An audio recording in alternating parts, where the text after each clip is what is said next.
Why did every set of eyes in the desert feel like a verdict? The heat pressed down like a punishment, baking the rifle range until the air seemed to ripple. Maya stood at rigid attention, sweat trailing down her temple in slow defiance of the discipline she forced into her body. Around her, the lineup of recruits looked carved from stone. Broad-shouldered men, sunburned and weary, but still solid.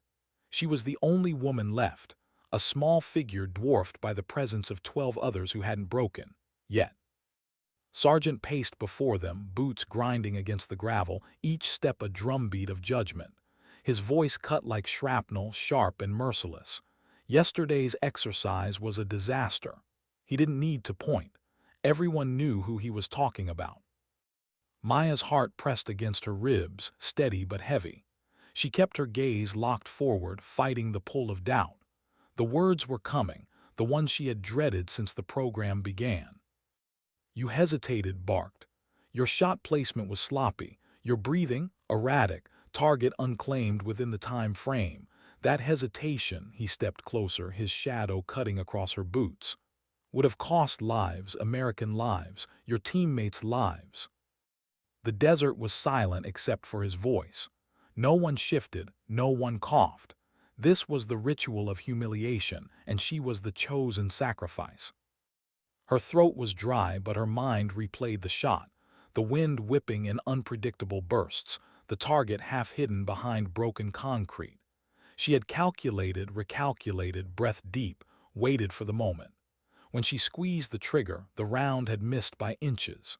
Inches, but in war, inches meant coffins draped in flags. Wasn't finished. He produced a manila folder, flipping it open with deliberate finality. Your scores are dropping. Psychological show, overthinking under pressure. Physically adequate, but you're barely hanging onto the top quartile. Each word landed like another stone on her chest. Maya tightened her jaw, holding still as her world cracked.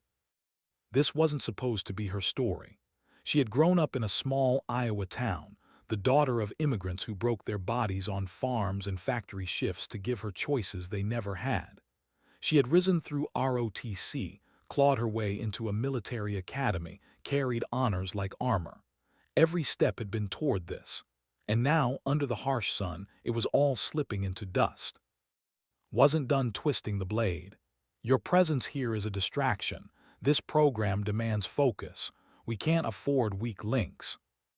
A distraction. That word stung more than failure. She had never asked for special treatment, never complained. She had matched men twice her size in academics, held her own in drills, pushed her body past exhaustion. Still, she was painted as the weak link. And then another shadow appeared. Captain Williams, tall, weathered, carrying the weight of stories whispered in every barracks. Over 200 confirmed kills. A man recruits half worshipped, half feared. His presence meant this wasn't routine. This was judgment. Williams said softly in contrast to bark. You have potential, real potential, but potential isn't enough. Out there, hesitation costs lives. We can't graduate someone who freezes. Maya felt her chest tighten, but her face remained steady. She would not break here, not in front of them. William studied her a moment longer, then said something she hadn't expected. But we're giving you one last chance. One shot. Tomorrow morning, 1,200 meters. Variable winds. One target, one round. If you miss, you're gone. Her heart skipped, then thudded harder. A single bullet. A final judgment wrapped in brass and powder. His jaw clenched, displeasure flashing across his face. This wasn't what he wanted, but the decision had been made. As the formation was dismissed, Maya remained in the punishing sun, the weight of the desert pressing into her bones. One shot. Her entire career distilled into a trigger squeeze. That evening she sat alone in the barracks, the rifle across her lap. The M24's metal and wood had become familiar, almost alive under her hands. She cleaned each piece with ritual care, like prayer beads between her fingers. Around her, silence. No one intruded. They knew what tomorrow meant. Her fingers brushed the stock, the grain smooth under her touch. She wasn't just fighting for her place in sniper school. She was fighting for every sacrifice behind her, for her parents who still worked until their hands bled, for every glance from instructors that had said she doesn't belong. But the poison of doubt crept in. What if was right? What if she really was the weak link? The desert night grew cold, but she lay awake, staring at the ceiling, her mind a battlefield. Breath in, breath out, replaying calculations, angles, wind patterns, again, until exhaustion finally dragged her under. The alarm buzzed at 4:30, but she was already awake, dressed, focused. Her boots hit the ground with purpose, though her stomach churned with a storm. The armory was still, the master sergeant silent as he handed her rifle and ammunition across the counter. A brief nod, sympathy maybe, or pity. The range was alive with quiet watchers. The tower was crowded, Williams, others whose faces blurred into judgment. Word had spread. They weren't here for her redemption. They were here for her failure. The target waited, a distant smudge against the hills at 1,200 meters, barely a shadow. At that range, even the air itself conspired against accuracy. Staff Sergeant approached with a clipboard, his voice low but not unkind. Winds running 8 to 15 knots, shifting, temps rising, air densities changing. It won't be easy. Maya nodded. It never is. She lay prone, setting the bipod, adjusting position until rifle and body aligned as one. Through the scope, the target was no more than a postage stamp. Her breath slowed, in, out. The world narrowed to crosshairs and distance. The whispers from the tower faded. The desert itself seemed to hold its breath. She felt the gusts on her cheek, watched the dance of grass near the target. Unpredictable, she waited. Seconds stretched into minutes. Patience was survival. And then the lull, the faint rhythm of calm. Her heartbeat slowed, breath held, finger tightening. The rifle cracked, echoing across the valley. Time stretched. The bullet's journey across 1,200 meters was a full eternity in her mind. She followed it through the scope, refusing to blink. Impact, dead center, heart shot. The silence broke into murmurs from the tower, disbelief, argument. His voice rang out across the range. Confirmed, center mass, outstanding shooting. But Maya felt no relief, no triumph, only grim stillness. One shot did not erase weeks of inconsistency. One perfect bullet was not redemption. And Williams descended from the tower, their faces unreadable. Williams spoke first. Exceptional marksmanship, patience, precision, exactly what matters when it counts. Stepped closer. One perfect shot doesn't erase months of failures. The word hung like a guillotine, however. Williams raised a hand, silencing the debate, his eyes fixed on her, sharp, unrelenting. What happened yesterday? Don't give me numbers, don't give me excuses. What happened in your head? Maya swallowed hard. The answer was dangerous, but so was silence. I overthought it, she said quietly. I let doubt in. I second-guessed, and by the time I fired, I wasn't committed. Williams's expression didn't change, but something in his eyes softened. And today? Today I trusted my training, trusted myself. I didn't let the pressure own me. He held her gaze, then nodded once.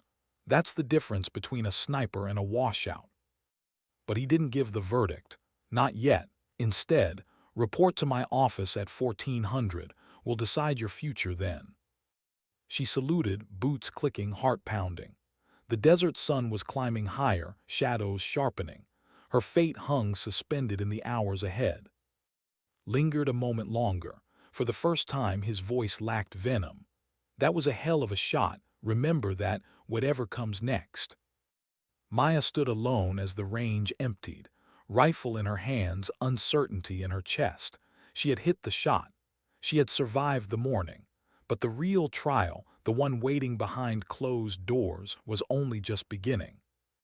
Why was there shouting behind the office door? Maya stood outside Captain Williams' office at 13:55, her uniform pressed, boots gleaming under the desert sun. She could hear muffled voices through the thin walls, sharp and clipped, rising and falling in heated argument. Every second dragged. Her hands were steady, but her stomach churned like a storm. At exactly 1400 hours, she knocked. "Enter," Williams called. The door opened into a room that smelled of paper, dust, and coffee gone cold. Commendations hung on the walls in neat rows, faded photographs of wars past adding weight to the silence. Behind the desk sat Captain Williams, stern and unreadable. To his side, his arms crossed, expression carved from stone. And by the window, a man Maya didn't recognize. Tall, lean, late 50s. Silver hair cut to regulation. A chest full of ribbons. His eyes, sharp blue and piercing, studied her the way a hawk studies prey. Williams gestured. "At ease, this is Colonel Harrison, Army Sniper Command." Her pulse quickened. Headquarters. That meant her case wasn't just a training issue. It meant she had been elevated into something bigger, or something worse. "Specialist," Harrison said, his voice carrying a faint southern drawl, smooth but edged with steel. "I've been reviewing your records." He tapped a thick folder on Williams' desk, flipping through pages. "Top academic scores, excellent tactical planning, solid fieldcraft, fitness adequate, but your marksmanship," his eyes flicked up. "Your consistency is a problem." "Yes, sir," Maya said, forcing her voice calm. "But inconsistency isn't the whole story, is it?" Harrison closed the folder with a deliberate snap. "Because 3 weeks ago, we received intelligence about your background." The air thickened, Maya's chest tightened. "Seems you omitted a few things from your application." Harrison's gaze pinned her. 2 years, unaccounted for, between high school graduation and your enlistment. 2 years of training off the books, unofficial but very real. Does that sound familiar? Her blood turned cold. "I don't know what you mean, sir." Williams leaned forward, watching carefully. His brow furrowed. This was news to him. Harrison didn't flinch. No recollection of a private military contractor, a facility in Montana, long-range precision training for certain government clients who prefer to remain unnamed. Silence heavy, crushing. Maya's mouth was dry. She knew lying could mean a court-martial. But truth could burn down everything she had built. "Sir," she said finally, voice low, "if you already know, then you know I'm bound by agreements I can't break." For the first time, Harrison's lips curved in a faint, humorless smile. "Good. Honesty under pressure. I can work with that." Shifted in his seat, clearly unsettled. "Sir, with respect, are we saying has prior operational history?" Harrison ignored him. He pulled out another folder, this one thick with classified stamps.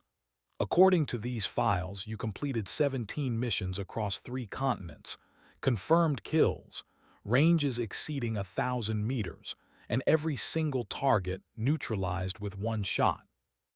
Maya felt her chest constrict. The memories pressed in like ghosts. Dusty rooftops, flickers of heat shimmer in scopes, men falling before they even knew they were seen. Every mission had cost her something invisible, and she had buried it deep. She had buried it for a reason. Williams broke the silence. "Is it true?" Her voice cracked despite her best efforts. "Yes, sir, but I walked away. I wanted a clean slate. I wanted to serve openly, not in the shadows." His jaw clenched. "So all this time you've been sandbagging, pretending to struggle." "Not pretending," Maya said quickly. "I was trying to succeed on your terms, not theirs. I didn't want to lean on what I learned back then. I wanted to prove myself through this system, to be a soldier, not a ghost." Harrison's tone sharpened. "And in doing so, you made yourself a liability. Your hesitation, your inconsistency, it didn't just put you at risk. It made your instructors doubt their methods. It made your classmates doubt women in sniper school. You set back integration efforts by years." The words hit harder than any reprimand. She hadn't thought of it that way. She had been so focused on legitimacy, on proving herself clean, that she hadn't considered the collateral damage. Every woman who came after her would carry the weight of her mistakes. "I never intended that, sir," she whispered. "Intent doesn't matter," Harrison snapped. "Results matter." Shifted again, his voice quieter, almost reluctant. "Sir, with respect, I've seen male recruits break under the same pressure. Overthinking, trying too hard to fit the mold. This isn't just about gender." "Perhaps," Harrison allowed, "but is different. She came here already elite, and she lied about it." Maya clenched her fists at her sides. "I wasn't trying to deceive anyone. I wanted to be normal, to earn it the right way." Harrison shook his head. "There's no such thing as normal in this line of work. The military doesn't need average, it needs the best." He leaned closer, voice like gravel. "So let's stop playing games. During your time off the books, what was your longest confirmed kill?" Her throat tightened. That number was supposed to remain buried forever, but she saw no escape. 1437 meters, sir. Syria, high-value target." His eyes widened. Even Williams shifted, the weight of the distance settling between them. Harrison let the silence hang, savoring the impact. "World class," muttered almost to himself. "And you've been struggling at 800 here." "I was using only the school's methods," Maya admitted. "Trying to do it the proper way. Some of my training wasn't conventional." "Unconventional is an understatement," Harrison said, flipping through the file. "According to this, you specialized in impossible shots, targets no one else could touch." He closed the folder with a thud. "And yet here you are, pretending to be average." Williams studied her carefully. His voice was quieter now, almost searching. "Why didn't you just apply directly to special operations? With your background, you could had your pick." "Because they would have wanted me to keep being what I was, a lone wolf, a shadow. I wanted to be part of a team, to build something new, to belong." The room fell silent. Harrison walked back to the window, staring at the sunlit range outside where other recruits were training, sweating, failing, trying. Soldiers learning the ordinary way. When he spoke again, his tone carried finality. "Here's the problem. You've proven yourself untrustworthy. You hid your skills once. You might do it again. That makes you unreliable, and unreliable gets people killed." Maya felt the ground slipping beneath her. After everything, after the perfect shot, she was still going to be dismissed. But then Harrison turned back, his eyes sharp as glass. "However, wasting talent like yours would be foolish, so here's the offer, one time, non-negotiable." Williams and both leaned forward slightly. "You will remain in sniper school, but not as a regular student. Starting tomorrow, you will serve as an assistant instructor. Your previous experience will be acknowledged and put to use. No more hiding." The word stunned her. Assistant instructor. "You'll help train recruits in advanced marksmanship," Williams clarified. "Work on curriculum, mentor those struggling, and in the process finish your own certification." Harrison added, "When you graduate, you'll be assigned to a specialized unit where your full will be used. No more pretending. No more secrets." Frowned. "Sir, the other recruits are going to question her sudden promotion. They'll resent it." "Let them," Harrison said flatly. "If they're intimidated, they don't belong here." Maya's mind raced. This wasn't the clean slate she had wanted. It was exposure, vulnerability, but it was also legitimacy, a place. She straightened. "I accept the offer, sir." Harrison nodded once. "Good.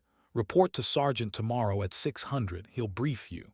And your file has been updated. Your past is no longer a secret. Tomorrow morning you'll show the recruits what real long-range shooting looks like. Make sure they remember it." Maya saluted sharply. "Understood." As she turned to leave, Harrison called after her. "Surprise me, show them what's possible." The door closed behind her and she drew a long breath. Relief and dread tangled inside her chest. Her secret was gone, exposed to daylight. She was no longer fighting to be ordinary. Now she had to prove she could be extraordinary without becoming the ghost she had once been. How do you face a crowd that once expected you to fail? when now they're told to learn from you. The desert air was cool just before dawn, the horizon painted in bruised shades of purple and gray. Maya arrived early at the armory, the smell of gun oil sharp in her nose, her rifle case heavy in her grip. Sleep had been a stranger. Her thoughts kept circling back to Colonel Harrison's words. No more secrets, no more hiding. When she pushed open the armory door, was already waiting, coffee steaming in his hand, eyes narrowed in quiet scrutiny. "Morning," he said, his tone flat. "Ready for your debut?" Maya forced a small nod. "As ready as I'll ever be, Sergeant." He handed her a clipboard, the pages clipped tight against the desert wind. Names, notes, evaluations. 11 recruits left, 3 on the bubble, 1 more bad performance and they're gone. 2 others solid but raw, the rest progressing. Maya scanned the list, recognizing every name. Men she had trained beside, sweated beside, failed beside. Now she was expected to stand above them. The weight pressed harder than her rifle ever had. "What's the plan?" she asked quietly. His mouth twitched, almost a grin. "Colonel Harrison suggested we make it memorable. Targets placed from 800 out to 1,800 meters. You'll hit all 6, in sequence." Maya blinked. 1,800. "Surprise them," said, his words not mine. They walked together toward the range. The recruits were already gathering, adjusting gear, checking scopes. The chatter dimmed as soon as Maya appeared. Conversations cut off mid-sentence, replaced by stares, curious, sharp, skeptical. Private Martinez, a soldier she'd bunked near for months, stepped forward. His voice was hesitant. "I heard you got promoted, assistant instructor." Maya met his gaze. "That's right, I'll be helping with training." "Helping?" Martinez frowned. "After yesterday, I thought." Before he could finish, called the group to attention. His voice carried authority, leaving no room for whispers. "Listen up. Today you're going to witness advanced long-range marksmanship. Specialist will engage multiple targets in sequence, single shots only. This isn't just shooting. It's about preparation, discipline, and execution." Private Jackson, tall and cocky, couldn't resist. "With respect, Sergeant, couldn't hit 800 yesterday. How's she supposed to manage 1,800? Laughter rippled, thin but biting. Sclare silenced it instantly. Questions wait until after. Eyes open, mouth shut, learn something. Maya lowered herself to the firing mat. The desert ground was rough beneath her but familiar. Her rifle settled into the bipod, the weight grounding her. The first target shimmered through her scope at 800 meters, a chest silhouette, steady and clear. Her breath slowed. The wind tugged gently from the southeast, predictable for now. She adjusted, squeezed. The rifle cracked, the sound rolling across the hills. "Target 1, confirmed hit," the spotter called. No reaction from the recruits, just waiting, watching. She shifted to the second target, 1,000 meters. The bullet drop more pronounced, wind drift more insistent. Another squeeze. "Target 2, confirmed hit." Silence deepened. At 1,200 meters, the same distance she had once nearly failed, she fired with calm precision. "Target 3, confirmed hit." Now heads began to turn. Murmurs replaced whispers. The 1,400-meter target loomed. She read the vegetation, counted seconds between gusts, felt the rhythm of the desert. The shot broke like instinct. "Target 4, confirmed hit." The recruits exchanged glances. Jackson's smirk was gone. Maya's heartbeat slowed even further as she dialed for 1,600. At this range, the bullet would fall nearly 40 feet. The wind would push it like an invisible hand. She calculated not just wind here, but wind 2/3 downrange, where the air bent differently across the valley. Even the rotation of the earth itself mattered now. She squeezed, waited, watched. "Target 5, confirmed hit." A ripple of disbelief moved through the group. And then the last target, 1,800 meters, a full mile and change, barely visible through the scope. The bullet's flight would stretch nearly 3 seconds, time enough for conditions to shift, for doubts to creep in. Maya settled her cheek against the stock, breathing slow and steady. She could hear her pulse in her ears. She aimed into empty sky, trusting calculations only she could see. Finger tightening, recoil slamming, the long pause that felt eternal. 1001, 1002, 1003. Target 6, confirmed hit. The spotter's voice cracked with awe. Silence swallowed the range. Then a low whisper from one of the recruits, "Holy shit." Even didn't reprimand it this time. Maya stood, her legs stiff from the ground, rifle cleared and safe. She faced the recruits, every eye on her now, not skeptical, not mocking, staring as if seeing her for the first time. Martinez stepped forward, voice quiet, stunned. "How? Where did that come from?" Maya glanced at. He gave the faintest nod, permission. "I had specialized training before I enlisted," she said simply. "Training I thought didn't belong here. I was wrong." Jackson stepped closer, his arrogance stripped away. "Specialized training. That kind of shooting doesn't happen in any school I've heard of." Cut in, his tone final. "What matters is that you just saw what's possible when preparation, discipline, and skill come together. Going to help you reach higher. Consider this your new standard." The recruits didn't cheer. They didn't laugh. They just stood in silence, the weight of what they'd seen sinking in. The rest of the day, Maya moved among them, adjusting shooting positions, correcting breathing cycles, teaching them to read wind through grass at multiple distances, to compute ballistics on the fly. She shared knowledge she had once buried, carefully choosing what she revealed, enough to help them, not enough to expose the ghosts of her past. By afternoon, something had shifted.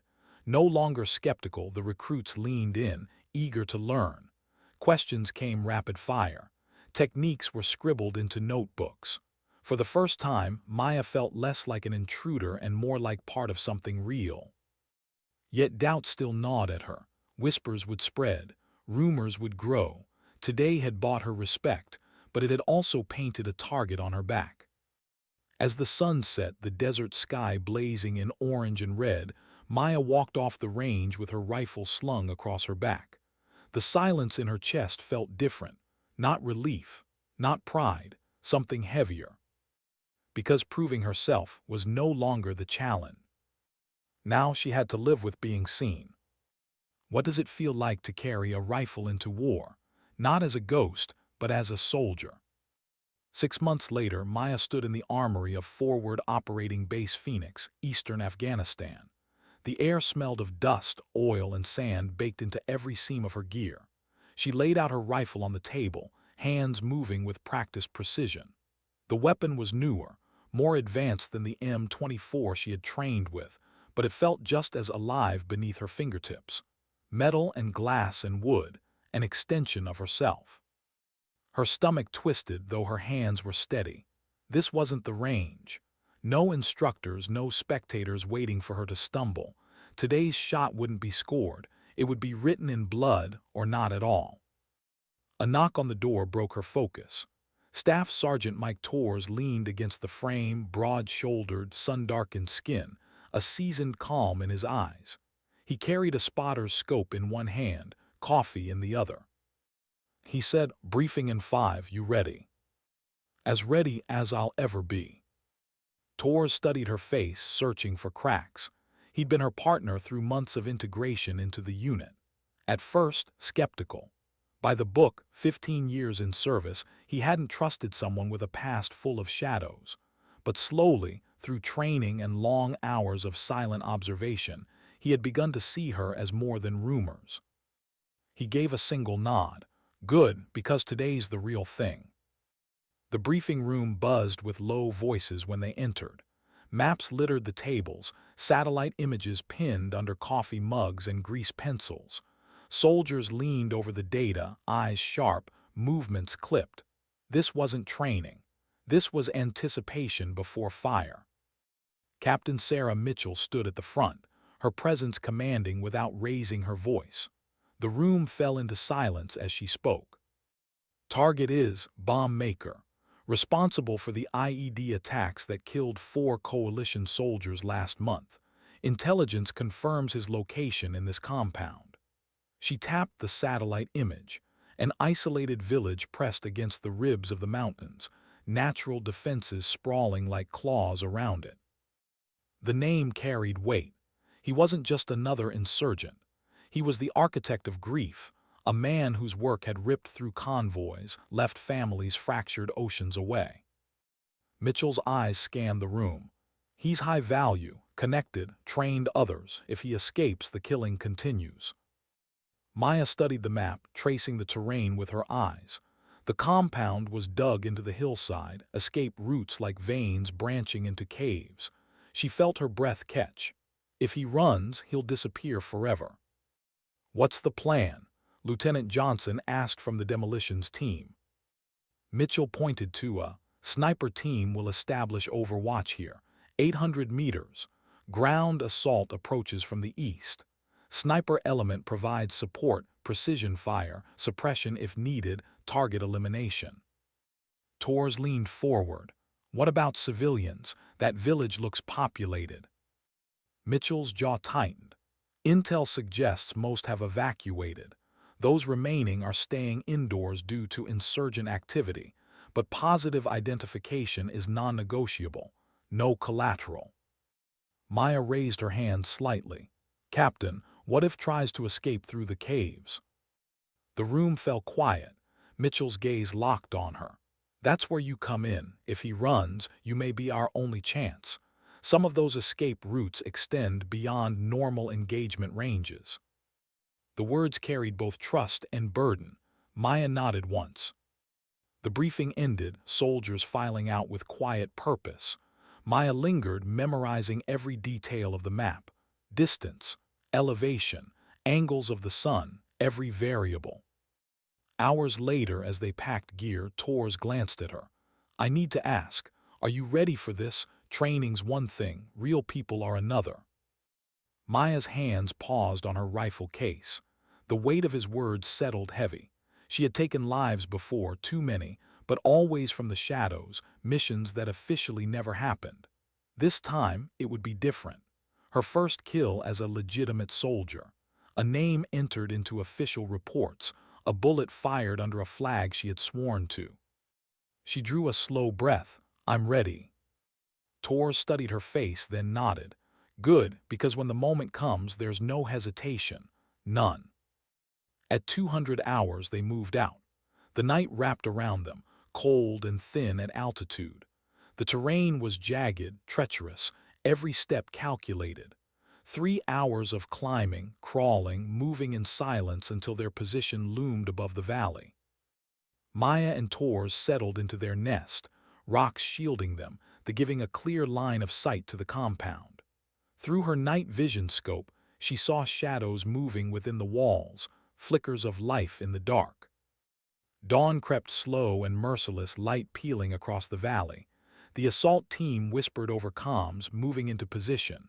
The compound seemed still, too still. Then Torres whispered, his voice low and sharp. Movement, southeast corner, armed. Maya shifted, eyes behind the scope. A figure emerged carrying an AK-47, scanning the horizon. Guard, sentry, not the target. She adjusted, ready but patient. Her finger hovered, but she held fire. Not yet. The assault team advanced. For a moment, silence, and then chaos. Shouts echoed, muzzle flashes stuttered from windows. Automatic fire ripped across the valley. Contact, contact. The radio exploded. Maya's pulse surged, but her hands remained calm. She tracked the sentry, squeezed crack. The man dropped, swung her scope, found the machine gunner pinning down the assault team, crack. Silence from that window. Good shooting, Torres said, voice tight, eyes glued to a spot her scope. But movement caught Maya's eye at the rear of the compound. A figure in dark clothing running fast, cutting toward the north slope. Urgent, desperate. Torres followed her gaze. I see him, 900 meters, increasing. Maya's chest tightened. The escape route, The caves. It had to be. If he reached cover, he would vanish into the labyrinth forever. The distance stretched. 900, 950, 1,000. The man was sprinting, his robe whipping in the wind, feet kicking up dust. The clock ticked in heartbeats. Wind shifting, Tors muttered. 8 knots from the west, gusting to 12. Maya adjusted. Her world shrank to crosshairs and calculations. Lead the target, account for his speed, his path, the slope. Her breathing slowed. The valley roared in silence. She squeezed. The rifle cracked. The bullet vanished into distance, its flight a long, invisible thread across the sky. 1001, 1002. Impact. Stumbled, rolled, tumbled down the slope, his body slamming against rock. Stillness. Target down, Tors confirmed, his voice clipped but certain. No movement. Over the radio, Captain Mitchell's voice cut in, heavy with relief. Outstanding shooting, sniper team. Target eliminated. Ground team securing compound. Maya exhaled, her body suddenly heavy. She cleared her rifle, hands steady though her chest felt hollow. Was gone. The mission was complete. But inside, no triumph. Only weight. She had saved lives, yes. She had ended a threat. But the silence of that body on the slope would echo in her mind long after reports were filed. Tors noticed the shadow on her face as they packed gear. You did good. You saved lives today. Maya nodded, words catching in her throat. She had proven herself, not just as a sniper but as a soldier. Yet the notch carved into her rifle stock, the one only she would ever see, would remind her that proof always carried a price. As they began the long trek back to base, the Afghan sun rising higher, Maya felt the desert press against her skin. The mission was over, but the war, both out there and inside her, had only just begun. Why does silence feel heavier after the shooting stops? The convoy rumbled back toward forward operating base Phoenix, armored wheels grinding against the dusty road. The Afghan mountains stretched endless in the distance, jagged spines cutting the horizon. Inside the vehicle, soldiers sat in silence, the kind that came after adrenaline drained and the weight of survival set in. Maya sat against the metal wall, helmet tipped back, rifle across her lap. The weapon was cleared and safe, yet it felt heavier than it had on the ridge. She ran her thumb along the stock, tracing invisible grooves no one else could see. Notches, private marks of a past no report would ever record. She wondered if today's kill deserved another. For the first time in her legitimate career, she wasn't sure. Tors sat across from her, studying her in quiet intervals. Finally, he spoke. You did what you had to do. Maya didn't answer. He leaned forward, elbows on knees. Look at me. Her eyes met his, dark and steady. That man was responsible for killing our people. He would have killed more. You stopped him. Don't let yourself drown in it. Maya swallowed hard, but the words that came out were brittle. I've taken lives before, but this one feels different. Because it's official now, Tors asked. She nodded. Because it counts, because it's written down. The convoy hit a bump, rattling everyone inside. No one else spoke. The silence pressed heavier until the base gates finally came into view. Back at Phoenix, the ritual began, gear stripped, weapons turned in, reports filed. In the debriefing room, Captain Mitchell addressed the team. Is confirmed KIA, she said. No civilian casualties. Compound cleared. Intel retrieved. This was a clean mission. Her eyes scanned the group, landing briefly on Maya. Outstanding work from the sniper element. That shot saved lives. The words should have felt like victory. Instead, Maya felt the hollowness deepen. Afterward, as soldiers dispersed, some clapped her on the shoulder, quiet gestures of respect. Martinez from another squad gave a nod that carried more weight than words. Even Johnson, who had once doubted her, muttered, hell of a shot. But admiration only tightened the knot inside her chest. Later in the barracks, Maya sat on her bunk, rifle case at her feet. The hum of generators buzzed outside. Boots echoed in the hall, muffled laughter drifted from somewhere down the corridor. Normal sounds of a base alive, but inside she felt adrift. Her hands itched with restless energy. She opened the rifle case, laying the weapon across her knees. She cleaned it piece by piece, the familiar ritual calming her nerves, but when she reached the stock, her hand hesitated. That secret row of notches, carved long before she ever wore this uniform, stared back at her in memory. She hadn't added one today, couldn't bring herself to, not yet. The door creaked. Tors leaned against the frame, arms folded. "You're still at it." Maya didn't look up. "Can't sleep." He stepped inside, dropping onto the bunk across from hers. For a long moment he said nothing, just watched her work. Then, "You ever think about them, the ones you've taken?" Her hands froze. She glanced at him. His face was unreadable, eyes shadowed by years she couldn't measure. "Yes," she said quietly, "every one of them." Tors nodded once. "Good, means you're still human." The word struck deeper than he realized. For a moment silence stretched again. Then he added softer, "Don't mistake carrying the weight for weakness. The day you stop feeling it, that's when you need to worry." Maya's throat tightened. She looked back down, reassembling the rifle. The pieces clicked into place, but her thoughts scattered. The next morning the base was already alive when she stepped outside. Helicopters thumped in the distance, dust spiraling in the rotor wash. Soldiers moved with purpose, training, preparing, laughing in bursts that cut through the dry air. Maya walked toward the mess hall, and as she passed, heads turned. Subtle but unmistakable, some nods, some quick looks away, respect mixed with unease, the sniper who had taken the shot. Inside, Martinez caught her eye and gestured toward an empty seat. For months, she had eaten at the edges of groups, the outsider who didn't quite belong. Today, he saved her a place. She sat, tray in front of her, appetite absent. Conversation swirled around, mundane, even light. Stories of letters from home, complaints about the food, jokes that made the table shake with laughter. She forced a smile, though her mind lingered on the hillside, on the man running for the caves, on the crack of the shot. When the meal ended, Martinez stopped her as she stood. "About yesterday, you saved us. Just wanted you to know that." Maya managed a nod. "We all did our jobs." But his words stayed with her as she walked back into the sun. Days passed. The mission's success echoed across the base, woven into conversations, into the way soldiers looked at her. The respect she had fought months to earn was finally hers. Yet every time she touched her rifle, she felt the invisible notch burning against her skin.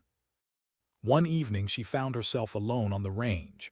No drills scheduled, just silence and the long stretch of desert. She set up targets at varying distances, the rifle firm against her shoulder. Shot after shot, each one clean, each one centered. The crack echoed, the steel clanged, precision undeniable. But it wasn't about practice. It was about control, about convincing herself that she was still the one holding the rifle, not the other way around. When darkness fell, she packed her gear and stood under the stars. The Afghan sky stretched endless, a reminder of how small a single person could feel beneath it. Her thoughts drifted to her parents, far away in Iowa. They would never know the details, never know the name of the man she had killed. To them, she was still their daughter chasing purpose, serving honorably. And maybe that was enough. But inside, Maya knew she was walking a line, between soldier and shadow, between pride and guilt, between belonging and the ghosts that whispered in the quiet hours. As she walked back toward the barracks, the base alive with the hum of war, she realized something she hadn't before. The shot she had fired in Afghanistan wasn't just the beginning of her career as a soldier. It was the beginning of a reckoning. Because every bullet that left her rifle now carried not just the weight of her past, but the responsibility of her future. What happens when precision collapses into chaos? The mission came down fast, too fast. Intelligence had picked up chatter of a planned convoy attack. A network of insurgents moving weapons through a narrow valley 2 hours northeast of forward operating Base Phoenix. Intercept or watch the explosives scatter across the region. At 300, Maya sat in the back of a heaving MRAP, her gear pressed against her ribs, rifle wedged between her boots. The vehicle jolted with every rut in the road, the night outside vast and black. Inside, red lights glowed faintly, painting tired faces in shadows. Tors sat beside her, flipping through range cards by memory, lips moving silently as he recalculated distances. Across from them, Private Jackson, once her loudest critic, checked his weapon with hands that trembled just enough to betray nerves. His eyes flicked toward Maya, then away. Respect now, maybe, but also fear. Captain Mitchell's voice came through the comms. Convoy expected within the hour. We intercept from the sniper team, you're our eyes in reach. Ground assault will block the valley mouth. We stop them here. No room for error. When they reached the ridge, the team dismounted in silence. The desert air was icy, wind knifing across exposed skin. Maya and Tors crawled into position atop the slope, setting up behind scattered rocks. The valley stretched below them, narrow, twisting, perfect for an ambush. Tors adjusted his spotting scope. Visibility's decent. Wind steady at 6 knots northeast. That'll change once the sun hits, but for now it's predictable. Maya nodded, settling behind her rifle. Through her scope, the valley lay quiet, empty, the road cutting through like a scar. She slowed her breathing, centering herself in the stillness before the storm. Minutes dragged into an hour. The team's radios crackled with hushed updates. Then movement. Headlights faint at first, then brighter. Trucks, 5 of them, engines grumbling against the silence of dawn. Convoy sighted, Tors whispered. 5 vehicles, armed personnel visible in back of the lead truck. Range, 1,100 meters. Maya adjusted her scope. Shadows became shapes. Shapes became faces. Insurgents, rifles slung, scanning the road with careless confidence. Mitchell's voice over comms. Sniper team, call it. Do you have positive ID? Tors tracked the vehicles, then froze. Second truck, passenger side, that's Al, cell leader, high value. Maya's pulse ticked faster, but her breathing stayed calm. She centered her crosshairs on him, beard streaked with gray, a rifle across his lap, eyes squinting at the horizon as if he sensed something waiting. Target acquired, Tors confirmed. Take him, Mitchell ordered. Maya's finger tightened. The rifle cracked, echoing across the ridge. Through the scope, she watched Al's body jerk, then collapse against the door. The convoy erupted instantly, brakes screeching, men shouting, rifles lifting skyward. The valley exploded into chaos. Machine gun fire tore up the ridge as insurgents scrambled from the trucks. Bullets slapped into rock, showering Maya with shards of stone. She kept her cheek pressed to the stock, calm in the storm. Second truck gunner mounting PKM, Tors barked. Maya shifted, lined up, squeezed, crack. The gunner fell back, weapon clattering uselessly. Good hit, Tors said. His voice was steady, but his eyes darted across the scope. But they're fanning out. We're about to be overrun. Mitchell's command cut through the radio. Ground team move, block that valley. Sniper team suppress and hold. The ground team sprinted into position, their silhouettes darting between cover. Tracer rounds lit the valley as both sides exchanged fire. The insurgents moved like ants scattering, some retreating toward the trucks, others climbing the slope toward the ridge. Tors cursed, they're trying to flank us. Maya pivoted, tracking 3 figures scrambling up the rocks. Range 600 meters and closing. She exhaled, squeezed, crack. One fell, crack. Another dropped, tumbling backward. The third reached cover, muzzle flashing in her direction. Bullets hissed close, chipping stone inches from her face. She flattened, lungs burning, then rolled, finding the gap between rocks. Scope back up, crosshairs aligned. Crack. The final climber collapsed, rolling limp down the slope. Tors exhaled hard. That's clear for now. But the valley was a furnace. The convoy had scattered into defensive positions, insurgents firing from rocks and trucks, rounds hammering the ground team below. Mitchell's voice came again, urgent. "Sniper team, we need that machine gun neutralized." Maya shifted back, scope finding the heavy weapon mounted on the last truck. The gunner's silhouette blazed against the dust, rounds ripping into coalition cover. Her crosshairs steadied. Crack. The gunner dropped, but another scrambled up instantly. She fired again. Crack, another body fell. The weapon went silent. For a moment, so did the valley. Then one of the trucks roared to life, revering hard, tires spitting dirt. Men piled in, shouting, desperate to escape. Tors hissed. "They're pulling out, leaders dead, but we can't let them regroup." She shifted, tracking the driver. Range 1200, crack. The windshield shattered, the truck swerved, slammed into rock, dust billowed. The insurgents broke, scattering into the open. Easy targets, but Maya hesitated for the briefest breath. Each one was still a life.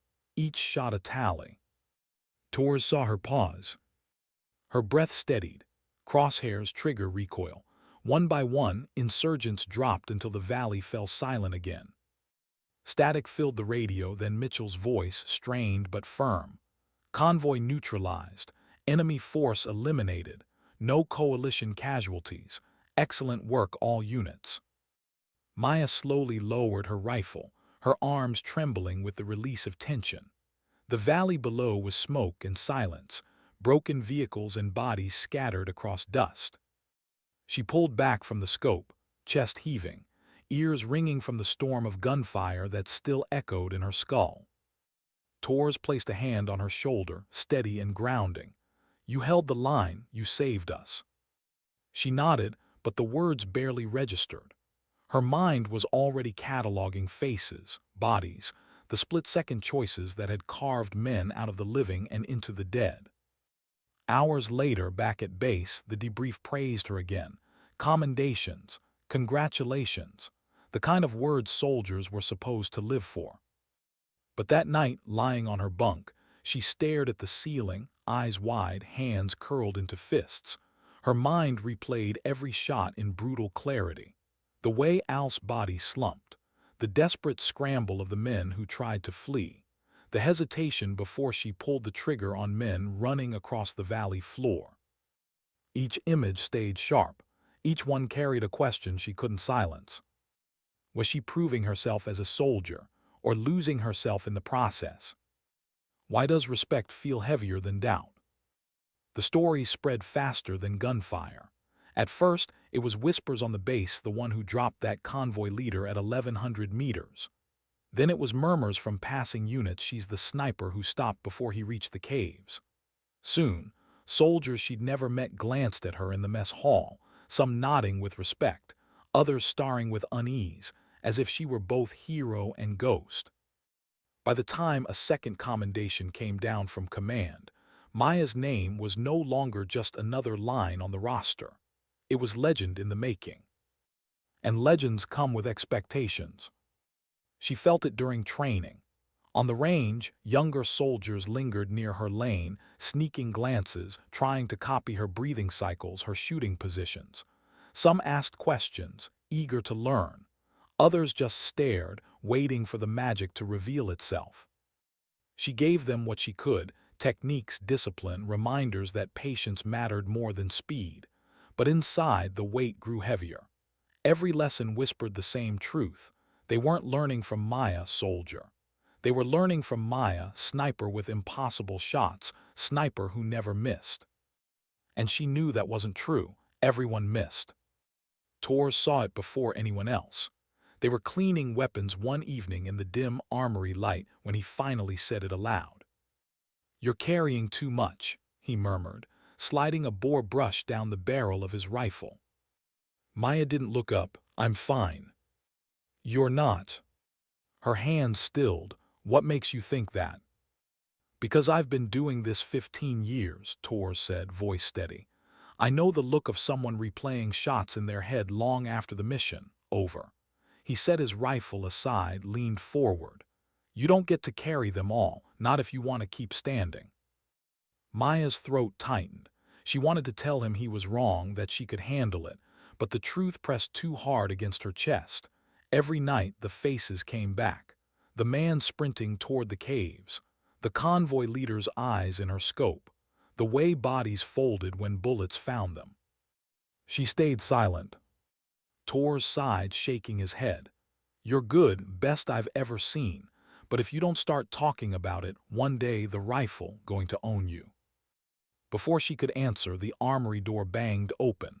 Jackson strode in, younger face lit with restless energy. He tossed his helmet onto a bench. He said, grinned sharp, "Heard command wants you on the next mission briefing. Word is they're sending us after another high-value target." Maya blinked. Me, why? Because they want the golden shot, Jackson said. His grin faltered when he saw her expression. Hey, I mean it as a compliment. She forced a nod, though her stomach churned. Golden shot, as if the rifle were a wand and she was expected to conjure miracles on command. The briefing the next morning confirmed it. Another insurgent leader, this one responsible for smuggling foreign weapons into the region, coordinating attacks along supply lines. The kind of man who never touched a rifle himself but left trails of blood behind him all the same. Mitchell's eyes found hers during the meeting. If he runs, you know what to do. It wasn't an order, it was expectation. That night, lying in her bunk, Maya stared at the ceiling. She could still hear Tor's voice, "Don't let the rifle own you." She turned on her side, reaching for the weapon case tucked under her bed. She opened it, fingers brushing the cold stock. There was a time when this rifle had been nothing but precision, calculation, a test of skill. Now it felt like a ledger, every shot another entry she couldn't erase. The mission came at dawn. The team moved through a narrow canyon, setting up overwatch above a suspected meeting site. The valley below was quiet, too quiet, until figures appeared, armed men gathering near a battered truck. Tors confirmed the target through his scope. That's him, range 850, conditions steady. Maya's finger hovered over the trigger. She could end it now. One squeeze and the man's network would fracture, his weapon's roots crumble. But her breath caught. The man was laughing, gesturing to his men, human, alive. She felt the hesitation clawing up her throat. Tors hissed, "Take the shot." Her pulse pounded in her ears. She exhaled, crosshairs steady, finger pressing. The rifle cracked. The target fell. The valley erupted, men shouting, scrambling for weapons, scattering toward cover. Bullets whined up the slope, dirt exploding around them. The assault team opened fire from the flank, chaos flooding every corner of the canyon. Maya reloaded, fired again, dropped another insurgent. Tors called out targets, her shots answering in rhythm. The battle stretched minutes into eternities.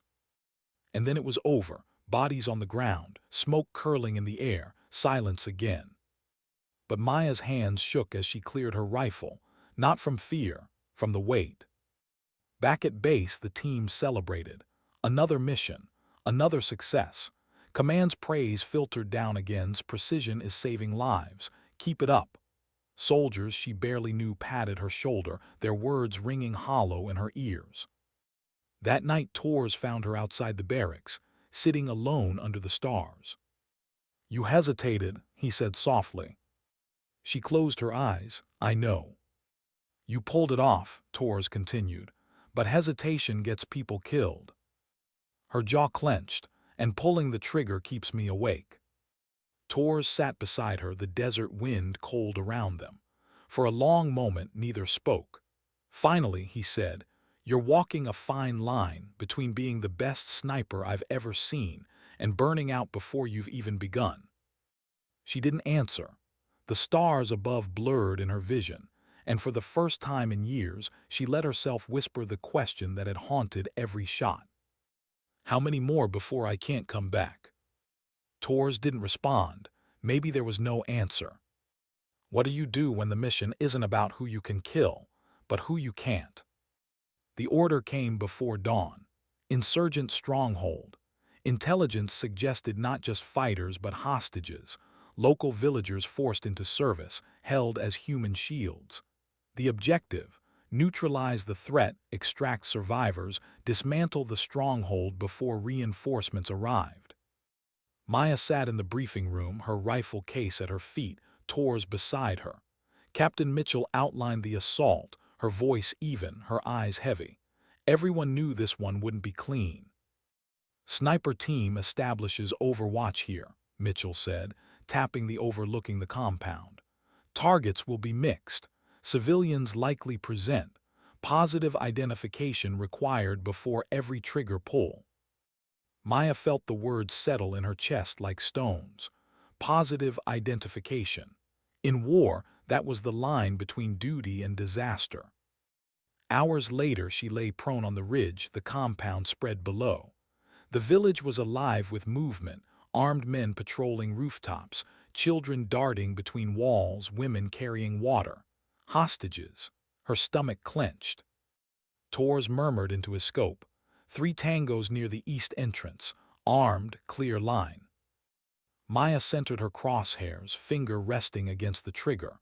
One squeeze and they'd be gone. But then, a girl darted into view, barefoot, chasing a goat past the gate. The fighters turned their heads toward her. Maya froze. The shot evaporated. Tors hissed. "I see her," she whispered. Seconds stretched. The girl vanished into an alley. Maya adjusted. Crack. The fighter nearest the gate fell. Crack. Another. The third scrambled for cover too late. Tors exhaled. Good calls. But Maya's chest was tight. Every hesitation was a risk. Every trigger was a gamble. The ground assault team moved in, gunfire erupting as they breached. The radio filled with shouts, orders, chaos. Maya tracked targets one by one, but the lines blurred, fighters blending with villagers, weapons flashing from windows where shadows moved. "Sniper team, we need suppression on the north roof." Mitchell's voice cracked through comms. Maya swung her scope, found the roof. A fighter crouched with an RPG shouldering the launcher. Behind him, 2 women huddled in fear. Her pulse spiked. She adjusted, steady crosshairs on the man's head. One shot, one life.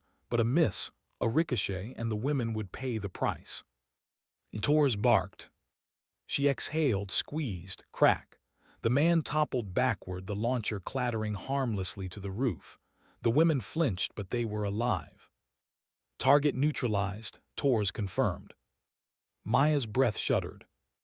Minutes blurred into an eternity of choices. Every shot carried weight beyond measure. Lives saved. Lives ended. The compound slowly fell silent, insurgents scattered or dead. Then movement near the rear gate. A man in dark robes slipping through shadows. Maya's scope found him. Her heart lurched. It was Al's lieutenant, the one they thought dead months ago, the architect of dozens of bombings. A face she had studied in dossiers, now fleeing into the hills. Tors tracked him too. "That's him, confirmed. Range 900, take the shot." Maya's finger tightened. The man ran, weaving, desperate. She adjusted for wind, for speed, for distance. And then another figure stumbled into view. A boy, no older than 12, thin arms, terrified eyes. The man grabbed him, pulling him close, using the child as a shield. Maya's chest locked. Her crosshairs held steady on the man's head. One shot, clean, but if the boy shifted, if the angle betrayed her, the child would fall too. Tors whispered, urgency cutting like a knife. "It's now or never." Her finger froze, breath caught in her throat. She could do it, she had made harder shots, but this wasn't physics. This wasn't calculation, this was choice. Her mind reeled, running for the caves. Al laughing in the truck. The convoy scattering under her rifle's reach. Every face, every choice, every weight. And now a boy, innocent, a shield. The man dragged the child toward the hills, closer to escape. Tors barked again. Her hand trembled. Then slowly she lifted her finger from the trigger. "No shot," she whispered. "What?" Tor's head snapped toward her. "No shot," she repeated, voice hard now. "Not with him holding the boy." The lieutenant vanished into the rocks, the child dragged with him. The chance was gone. Silence filled the ridge. Tor's jaw tightened, but he didn't argue. Back at base, the debrief was tense. The stronghold destroyed, civilians rescued, coalition casualties light. A success on paper, but Mitchell's eyes found Maya across the table. "The lieutenant escaped," Mitchell said. "Not accusation, just fact." Maya met her gaze. "He used a child. I couldn't guarantee the shot." The room was silent. Some soldiers shifted uncomfortably, others nodded faintly. Mitchell studied her for a long moment, then gave a single nod. Understood. The meeting ended, reports filed, commendations written, but Maya walked out feeling neither triumph nor shame, only certainty. That night Tors found her sitting alone on the range, rifle across her knees, desert stars burning overhead. "You could taken him," he said, not angry, just truth. "I know," she whispered. "You let him go." She nodded. Tors was quiet for a long time. Then he said softly, "Sometimes survival isn't about the shot you take, it's about the one you don't." Maya looked at him, the weight in her chest loosening just slightly. For the first time she believed it. She traced the stock of her rifle, fingers brushing where the hidden notches ended. She hadn't carved one today. She never would for that mission. Because dignity didn't speak in numbers. It didn't carve marks in wood. It simply chose when to act and when to hold fire. As the wind whispered across the range, Maya finally closed her eyes, breathing steady. Not empty, not broken, just human.